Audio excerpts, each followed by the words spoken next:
एक बार पुरी के शंकराचार्य ने यह कहा था कि अगर नेपाल सुरक्षित रहेगा तो भारत भी सुरक्षित रहेगा। नेपाल को हिंदू राष्ट्र बन जाना चाहिए। कि नेपाल सुरक्षित रहेगा तो भारत सुरक्षित रहेगा। नेपाल हिंदू राष्ट्र के रूप में उद्भासित हो। और आज लगता है कि ये बात पूरी तरीके से सच हो सकती है, क्योंकि वापस से नेपाल में हिंदू राष्ट्र बनने की जो डिमांड है वो जोर पकड़ रही है।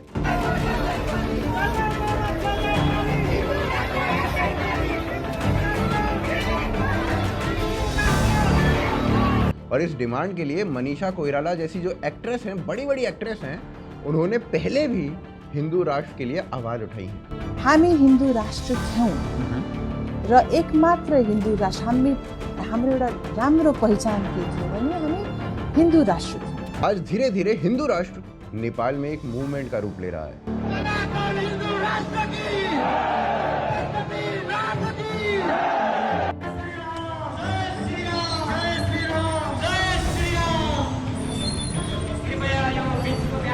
हिंदू राष्ट्र की मांग करते हैं नेपाल में लोग।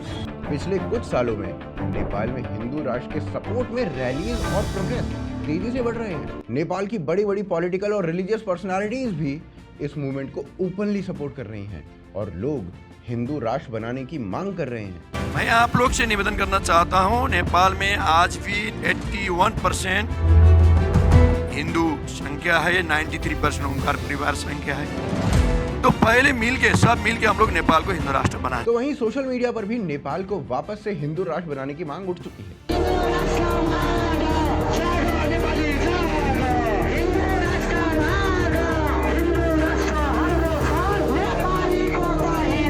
तो भाई साहब, आज के इस वीडियो में हम इस ट्रेंडिंग टॉपिक को डिकोड करेंगे कि क्या नेपाल वापस से हिंदू राष्ट्र बनने वाला है या नहीं, और अगर हाँ तो इसमें भारत का क्या स्टांस होना चाहिए। आइए इस वीडियो में हम सब कुछ जान जाएंगे।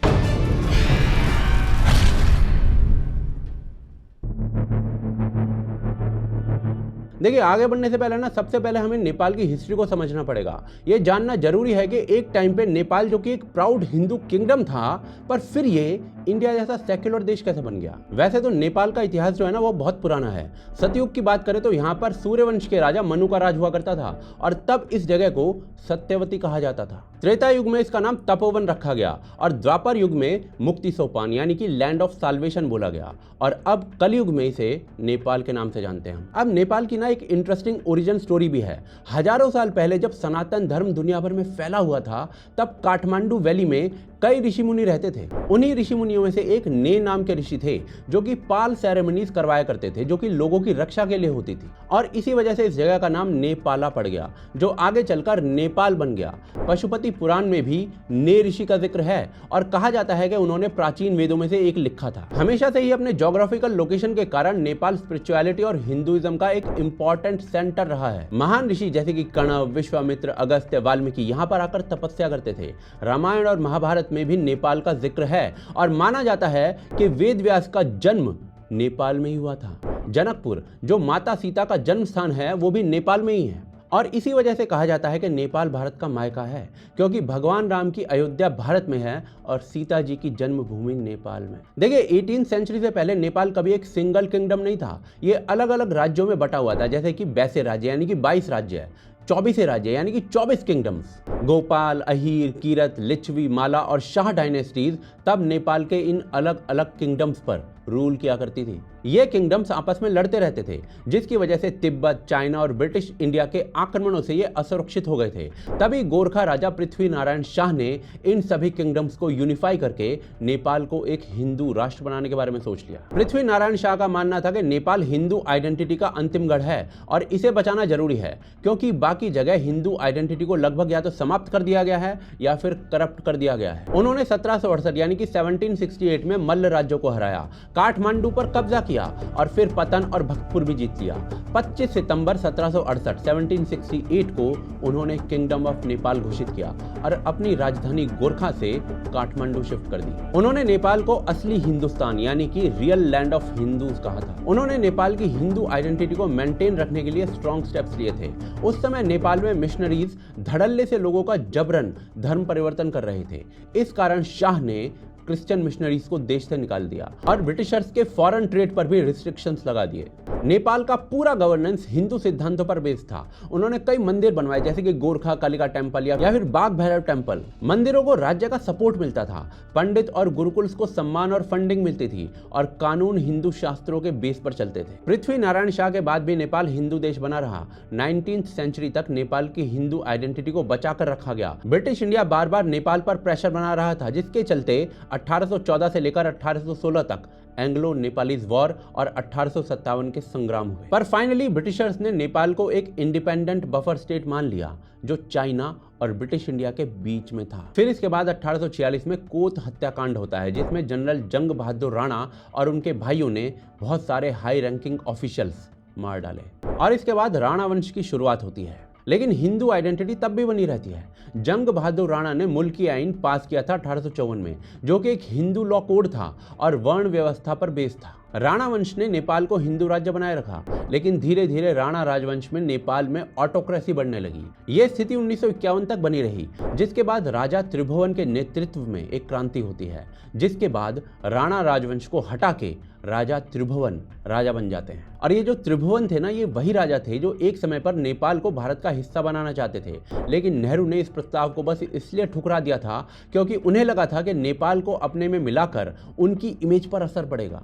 ये बात खुद प्रणब मुखर्जी ने अपनी किताब में भी लिखी है। Former President Pranab Mukherjee has claimed in his much talked about autobiography, The Presidential Years, that former Prime Minister Jawaharlal Nehru turned down King Tribhuvan Bir Bikram Shah's proposal to merge Nepal into India. खैर 1959 में त्रिभुवन के बेटे king Mahendra ने एक नया संविधान जारी कर दिया और डेमोक्रेसी लाने के लिए देश में पहले लोकतांत्रिक चुनाव करवाने का फैसला किया गया। नेपाल में पहली बार लोकतांत्रिक तरीके से चुनाव हुआ। नेपाली कांग्रेस पार्टी ने चुनाव जीत लिया और उनके नेता विश्वेश्वर प्रसाद कोइराला ने सरकार बनाई और प्रधानमंत्री बन गए। लेकिन 1960 के आते आते ना किंग महेंद्र को लगा कि भाई नेपाल में ना कुछ डेवलपमेंट नहीं हो रहा है, इसलिए उन्होंने अपना मत बदल दिया और संसद को रिमूव कर दिया और पहली लोकतांत्रिक सरकार को हटा दिया।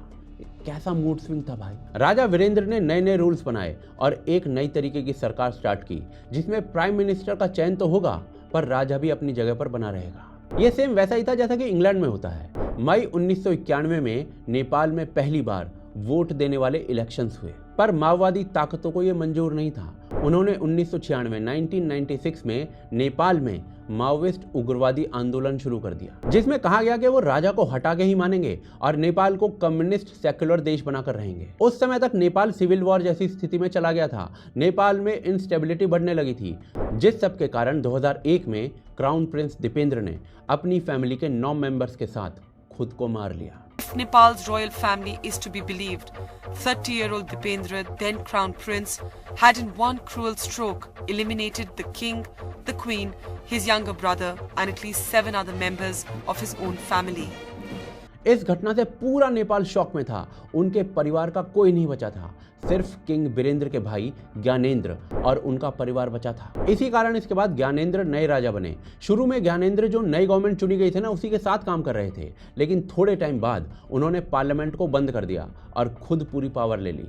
और इसी कारण से 2005 में भारत ने नेपाल में इंटरफेयर करना जरूरी समझा और मोनार्की खत्म करने के लिए 7 पॉलिटिकल पार्टीज और माओविस्ट का एक अलायंस बनवा दिया। और आखिर में किंग ज्ञानेंद्र ने अपनी पावर छोड़ दी और फिर से पार्लियामेंट को काम करने दिया। छोडेर जाने सोच बनाएको पनि छैन। म मातृभूमि नेपालमा नै बसी मुलुकको बृहत्तर हित र शान्तिका लागि योगदान पुर्याउन चाहन्छु। 10 अप्रैल 2008 को नए इलेक्शंस हुए और 28 मई 2008 को Nepal officially federal democratic Republic घोषित कर दिया गया। यहाँलाई स्वागत छ। धन्यवाद। देश र जनता जुन मोडबाट गुज्रिरहेका छन् यतिखेर, जब राजतन्त्र सिद्धियो, समाप्त गरियो, तपाईले हजुरले के महसुस गरिरहनु भएको छ यतिखेर? बहुमत जनताले जे चाहेको छ, जे खोजेको छ, अहिले त्यही नै हाम्रो चाहना हो। 240 साल पुरानी मोनार्की खत्म हो गई थी।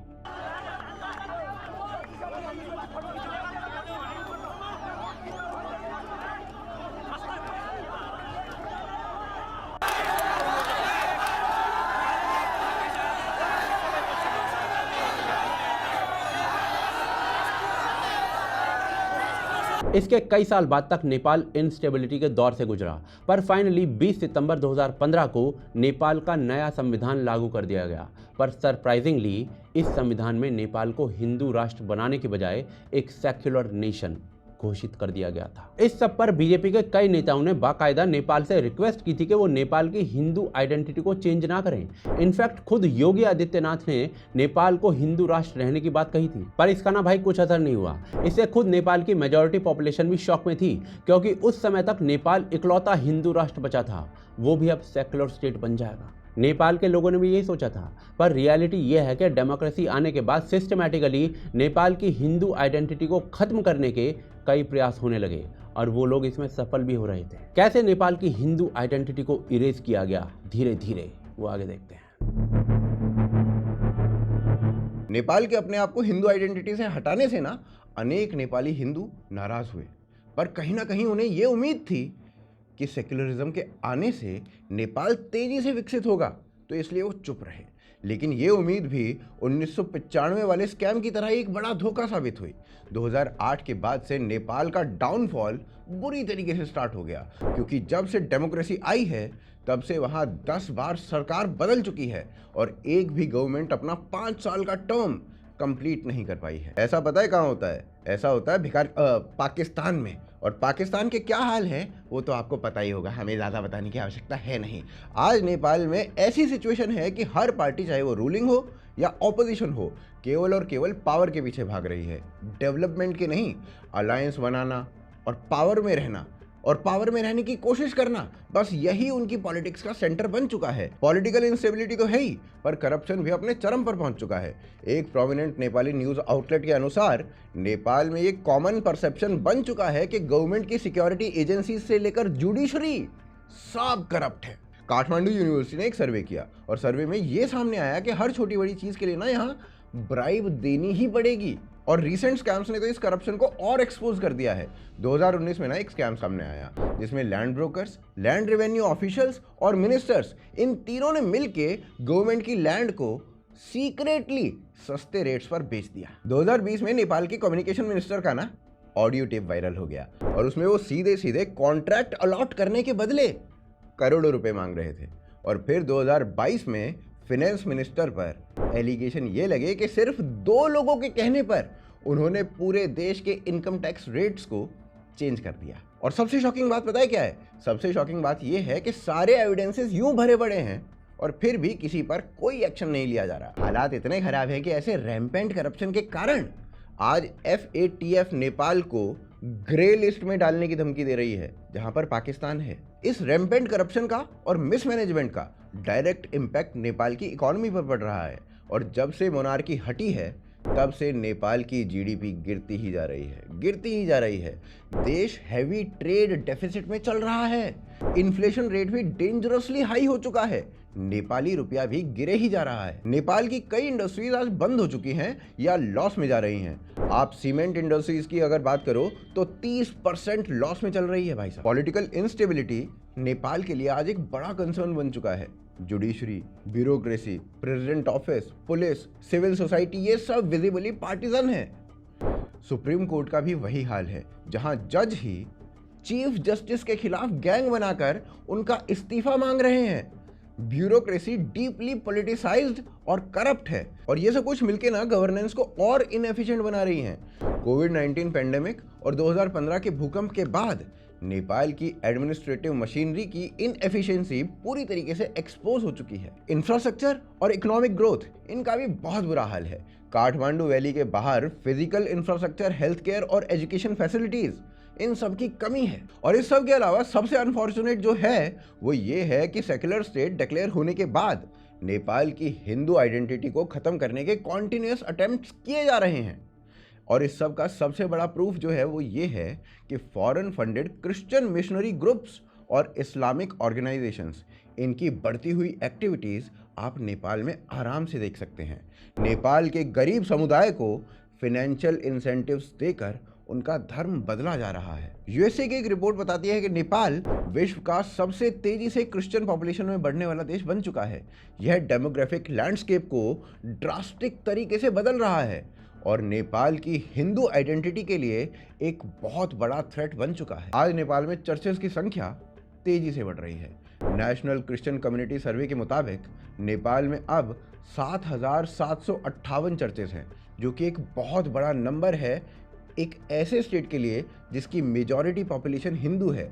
और दूसरा, नेपाल एक छोटा सा देश है। मतलब इसका कंपैरिजन आप ऐसे कर सकते हो कि पूरे इंग्लैंड में 16,000 चर्च हैं, जबकि वो एक क्रिश्चियन बहुल देश है। और बेल्जियम में मात्र 4300 चर्च हैं, जबकि वो भी एक क्रिश्चियन बहुल देश है।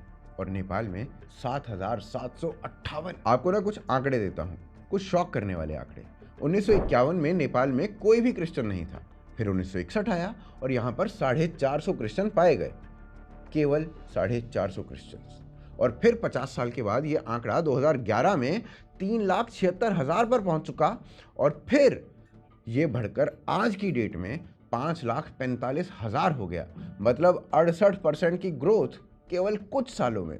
2015 के भयानक भूकंप के दौरान भी मिशनरीज ने यहाँ पर एक्टिवली लोगों को पैसा देकर उनका धर्म बदलने का काम किया। अगर नेपाल के कॉन्स्टिट्यूशन को देखो ना, तो वहां पर एंटी कन्वर्जन लॉज हैं। और ये लॉ जबरदस्ती अगर आप किसी का धर्म परिवर्तन कर रहे हो ना, तो उसको पनिशेबल ऑफेंस मानता है।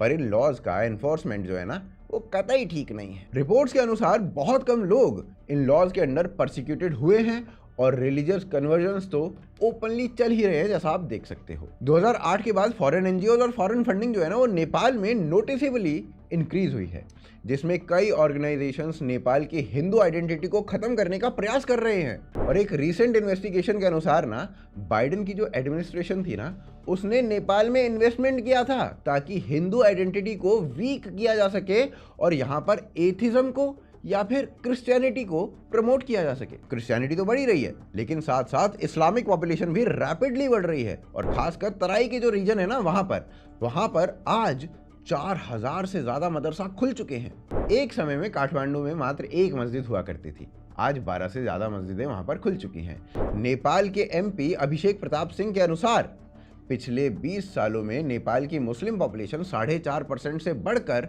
9% हो चुकी है और अगले 20 सालों में ये दुगनी यानी 18% पे पहुंच जाएगी। इसका रिजल्ट यह है कि कुछ रीजन्स में शरिया लॉ की मांग उठ रही है, जो इंडिया के कुछ एरियाज में ऑलरेडी देखा जा चुका है। और आज ना नेपाल में ऐसे कई वीडियो सामने आते हैं जिसमें रेडिकल्स ओपनली नेपाल में हिंदुओं के खिलाफ उत्पात मचा रहे हैं। ये सब नेपाल के सेक्युलर प्लस डेमोक्रेटिक मॉडल की असली सच्चाई को दिखाता है।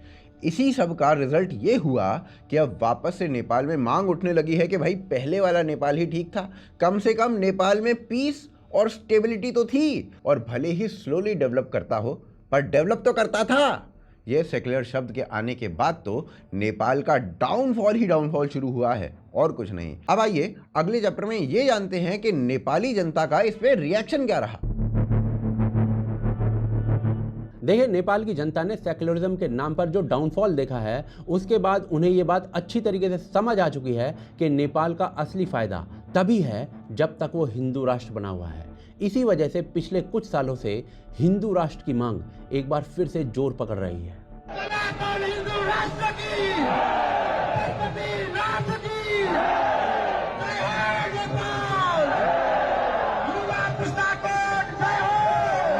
और ये धीरे धीरे नेपाल में एक मूवमेंट का रूप ले रही है। आखिरी कुछ सालों में नेपाल में हिंदू राष्ट्र के सपोर्ट में रैलीज और प्रोटेस्ट बढ़ गए हैं। हिंदू राष्ट्र की मांग करते हैं नेपाल में लोग।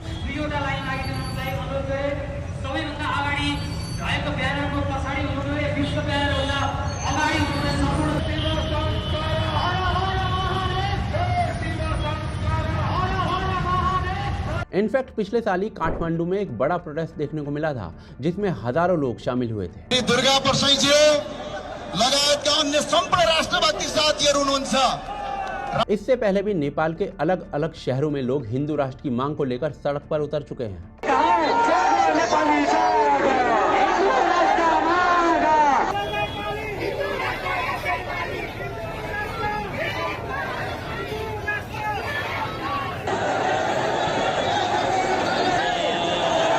नेपाल की बड़ी पॉलिटिकल और रिलीजियस पर्सनैलिटीज भी इस मूवमेंट को ओपनली सपोर्ट कर रही हैं। फॉर्मर किंग ज्ञानेंद्र शाह ने भी हिंदू राष्ट्र के पक्ष में अपनी राय रखी थी। Former Nepal King Gyanendra Shah on Monday joined a public campaign that envisages restoration of Nepal's earlier status of a Hindu kingdom. कमल थापा, जो कि नेपाल के एक्स डेप्यूटी प्राइम मिनिस्टर और आरपीपी के प्रेसिडेंट हैं, उनकी पार्टी भी हिंदू राष्ट्र का खुला समर्थन करती है। समिति की बैठक की अध्यक्षता आरपीएन अध्यक्ष और उप प्रधानमंत्री कमल थापा ने की। पार्टी सूत्रों ने बताया है कि आरपीपीएन ने संविधान में लिखे धर्मनिरपेक्ष राज्य के प्रावधान के खिलाफ प्रस्ताव लाने और देश को फिर से हिंदू राष्ट्र घोषित करने की मांग करने का फैसला लिया है। इसके अलावा नेपाली कांग्रेस के कुछ नेता जैसे कि शंकर भंडारी और शशांक कोइराला ने भी नेपाल को हिंदू राष्ट्र बनाने की मांग की है, वो भी बिना मोनार्की के वापस आए। मनीषा कोइराला, जो कि एक फॉर्मर नेपाली कांग्रेस मिनिस्टर की बेटी हैं और बॉलीवुड की एक्ट्रेस हैं, वो भी इस मांग को सपोर्ट करती हुई दिखती हैं। हामी हिन्दू राष्ट्र थियौं र एकमात्र हिन्दू राष्ट्र हाम्रो एउटा राम्रो पहिचान के थियो भने हामी हिन्दू राष्ट्र थियौं र हाम्रो देशमा कहिले पनि धर्मलाई लिएर कहिले पनि झगडा भएको छैन कि युद्ध भएको छैन, मारकाट भएको छैन, झगडा नै भएको न, पिसफुल हिन्दू राष्ट्र थियौं हामी। त्यसबाट त्यो किन निकालिएको? मलाई यस्तो लागिरहेको छ यो सबै षड्यन्त्र गरिएको रहेछ। वर्ल्ड हिंदू फेडरेशन नेपाल के हेड शंकर खारल भी नेपाल को वापस हिंदू राष्ट्र बनाने की मांग कर चुके हैं। एक सनातन मुल्क है, आज भी कागज में धर्मनिरपेक्षता है, मगर वास्तव में धर्मनिरपेक्षता वहाँ नहीं है। मैं आप लोग से निवेदन करना चाहता हूँ, नेपाल में आज भी 81% हिंदू संख्या है, 93% ओंकार परिवार संख्या है। तो पहले सब मिलके हम लोग नेपाल को हिंदू राष्ट्र बना जाए। आम नेपाली जनता भी इस सूडो सेक्युलरिज्म से परेशान हो चुकी है। बहुत सारे लोग मानते हैं कि सूडो सेक्युलरिज्म आने के बाद देश में इंस्टेबिलिटी बढ़ गई है, हिंदू कल्चर धीरे धीरे खत्म हो रहा है और रिलीजियस कन्वर्जन्स एक बड़ी समस्या बन चुके हैं नेपाल में। रेडिकल इस्लामिस्ट अब नेपाल में भी खुलेआम उत्पात मचा रहे हैं, पर उस पर कोई सुनवाई नहीं हो रही है। हिंदू राष्ट्र की मांग इस वजह से भी जोर पकड़ रही है क्योंकि नेपाल को असल में नेपाली राजाओं द्वारा असली हिंदुस्तान माना जाता था। ये वही जगह है जहां हिंदुज्म एक समय काफी डोमिनेंट थी और यहाँ के मेजॉरिटी हिंदू पॉपुलेशन को लगता था कि नेपाल का एक हिंदू राष्ट्र बना रहना ही उसके कल्चर और उसकी रिलीजियस आइडेंटिटी के लिए आवश्यक है, उसके लिए जरूरी है। मेजॉरिटी नेपालीज के इसी सेंटिमेंट को केटर करने के लिए नेपाल की पॉलिटिकल पार्टीज भी धीरे धीरे हिंदू सेंट्रिक एजेंडाज अडॉप्ट कर रही हैं ताकि वहां की प्रीडोमिनेंट हिंदू पॉपुलेशन को अपील किया जा सके। राष्ट्रीय प्रजातांत्रिक पार्टी यानी कि आरपीपी और नेपाल जनता पार्टी यानी कि एनजेपी, इन जैसे ग्रुप्स हिंदू राष्ट्र के सपोर्ट में एक्टिवली काम कर रहे हैं। इनफैक्ट नेपाल जनता पार्टी तो ओपनली अब हिंदू राष्ट्र की मांग उठाने लगी है। और जैसा कि मैंने आपको बताया था कि कैसे फॉरेन पावर्स भी नेपाल की हिंदू आइडेंटिटी को खत्म करना चाहती हैं, जब से ये बात एक्सपोज हुई है नेपाली और भी अग्रेसिव हो गए हैं अपनी हिंदू आइडेंटिटी को बचाने के लिए। नेपाल के कई प्रोमिनेंट एमपीज जैसे कि धवल शमशेर राणा इसके खिलाफ आवाज उठा चुके हैं और इस पर जांच करने की मांग कर चुके हैं और इस सबसे वहां के लोग हिंदू राष्ट्र की तरफ फिर से वापस देख रहे हैं।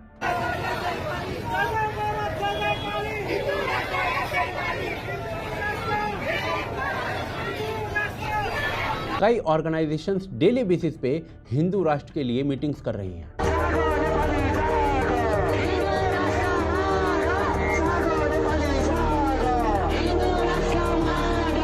कुछ महीने पहले ही काठमांडू में एक सम्मेलन हुआ था जिसमें 1000 से ज्यादा सम्मेलन के मेंबर्स नेपाल को वापस हिंदू राष्ट्र बनाने की मांग कर रहे थे और इंटरेस्टिंगली कई रिपोर्ट सामने आ रही हैं जिसमें इस सब में इंडिया का पोटेंशियल रोल हो सकता है, ये बताया जा रहा है। इनफैक्ट खुद यूएस एलिगेशंस लगा चुका है कि बीजेपी नेपाल में हिंदू राष्ट्र प्रोटेस्ट को फंडिंग कर रही है। पर अब ना सवाल ये उठता है कि क्या एक्चुअल में नेपाल को वापस से हिंदू मोनार्की या फिर हिंदू राष्ट्र बन जाना चाहिए और क्या इंडिया को इसमें साथ देना चाहिए? आगे देखते हैं। देखिए, आज के टाइम पर जब नेपाल में हिंदू राष्ट्र की डिमांड जोर पकड़ रही है तो ये इंडिया के लिए एक स्ट्रैटेजिक अपॉर्चुनिटी भी हो सकती है और एक कल्चरल रिस्पॉन्सिबिलिटी भी। कल्चरल इन सेंस कि नेपाल लास्ट हिंदू किंगडम रहा था, तो मतलब ये ना एक ऐसा देश था जिसका पास्ट हिंदुइज्म से डायरेक्टली लिंक्ड रहा है और इट्स फेयर पॉइंट कि नेपाल को वापस से हिंदू राष्ट्र बन जाना चाहिए। वहीं स्ट्रैटेजिकली अगर हम देखें ना, तो अगर नेपाल एक बार फिर से हिंदू राष्ट्र बनता है तो इससे इंडिया को डायरेक्टली और इनडायरेक्टली बहुत सारे बेनिफिट मिलेंगे। सबसे पहला और सबसे बड़ा जो बेनिफिट होगा वो होगा चाइना का इंटरफेरेंस नेपाल में कम हो जाएगा। केपी शर्मा ओली की सरकार से पहले ना नेपाल में कम्युनिस्ट सरकार आ चुकी थी और बस तभी से चाइना का जो इन्फ्लुएंस है वो नेपाल में बढ़ता ही जा रहा था। ये सिर्फ एक डिप्लोमेटिक कंसर्न नहीं है बल्कि एक सिक्योरिटी थ्रेट भी है। चाइना नेपाल को हमेशा ताइवान और तिब्बत के इश्यूज पे ना अपना सपोर्ट लेने के लिए यूज करता आया है। ऊपर से कुछ बड़े बड़े टेररिस्ट भी नेपाल को अपना बेस बना रहे हैं, जो इंडिया की नेशनल सिक्योरिटी के लिए ना बहुत बड़ी समस्या बन सकती है। लेकिन अगर नेपाल एक हिंदू राष्ट्र के तौर पर कंसोलिडेट होता है तो इसकी आइडियोलॉजी और इंडिया की आइडियोलॉजी एक दूसरे से क्लोजली अलाइंड होंगी, जो रीजनल स्टेबिलिटी के लिए ना बहुत बेनिफिशियल होगा। फिर दूसरा बड़ा फायदा ना इंडिया नेपाल रिलेशंस का और स्ट्रांग होना होगा। नेपाल हिस्टोरिकली एक हिंदू कंट्री रहा है और जब नेपाल ऑफिशियली हिंदू राष्ट्र था तब इंडिया के नेपाल से टाइज जो थे ना वो बहुत ज़्यादा क्लोज थे। लेकिन जब सेक्युलरिज्म को नेपाल में इम्पोज किया गया ना तो नेपाल की जो चाइना से प्रॉक्सिमिटी थी वो बढ़ने लगी और इंडिया नेपाल के रिलेशंस में गैप आना शुरू हो गया। अगर नेपाल दोबारा हिंदू राष्ट्र बनता है तो इंडिया के साथ उनका नेचुरल अलायंस वापस से डेवलप होगा और जो कल्चरल और रिलीजियस टाइज के साथ भी जुड़ा हुआ होगा। आज के टाइम में जब भारत एक सिविलाइजेशनल रिवाइवल के फेज से गुजर रहा है और नेपाल के साथ भारत एक कल्चरली वाइब्रेंट और ट्रेडिशनली रूटेड रिलेशनशिप को एस्टेब्लिश करता है तो ये ना दोनों ही देशों के इंटरेस्ट में रहेगा। नेपाल अगर एक स्ट्रॉन्ग हिंदू राष्ट्र के रूप में डेवलप होता है तो इंडिया के साथ उसका जो अलाइनमेंट होगा ना वो नेचुरल होगा और दोनों देश एक दूसरे के सिक्योरिटी इंटरेस्ट के प्रति और अधिक सेंसिटिव हो जाएंगे। अब भाई आफ्टर ऑल चाणक्य जी ने भी अर्थशास्त्र में यही तो लिखा था कि किसी भी राष्ट्र के पड़ोस में एक स्टेबल और फ्रेंडली गवर्नमेंट होगी तो उस राष्ट्र के लिए बहुत अच्छा रहेगा। बाकी इसमें मेरा पर्सनल ओपिनियन यही है कि अगर नेपाल हिंदू राष्ट्र की ओर बढ़ती है तो उसे हिंदू मोनार्की की बजाय कॉन्स्टिट्यूशनल हिंदू राष्ट्र बनना चाहिए। लेकिन नेपाल में एक बहुत बड़ा तबका ऐसा है जो ये चाहता है कि भाई साहब ना तो फुल मोनार्की हो और ना ही फुल पार्लियामेंट फॉर्म हो बल्कि दोनों का मिक्स हो, जैसे इंग्लैंड में है। मतलब ये बेसिकली लोग कहना क्या चाह रहे हैं? लोग बेसिकली कहना यही चाह रहे हैं कि नेपाल में ना एक कॉन्स्टिट्यूशनल मोनार्की एस्टेब्लिश हो जहां पर एक इलेक्टेड गवर्नमेंट तो हो पर राजा के पास भी कुछ स्पेसिफिक पावर्स हों जो स्टेबिलिटी को इंश्योर करें। आज नेपाल के मेजॉरिटी लोग अग्री करते हैं कि नेपाल के हिंदू किंगडम को रिस्टोर करने में इंडिया का सपोर्ट बहुत क्रूशल होगा। तो भाई साहब अब आप ये बताइए कि इस पे आपका क्या स्टांस है? क्या नेपाल को वापस से हिंदू नेशन बन जाना चाहिए और इसमें इंडिया का क्या रोल होना चाहिए? ये ना भाई आप हमें कमेंट्स में बताइए। वीडियो को शेयर करिए और हमें सपोर्ट करना चाहते हो तो भाई पेट्रियन और ज्वाइन बटन हैं उनका प्रयोग करिए। बाकी आप देख रहे थे आज की ताज़ा खबर। जय हिंद, जय भारत।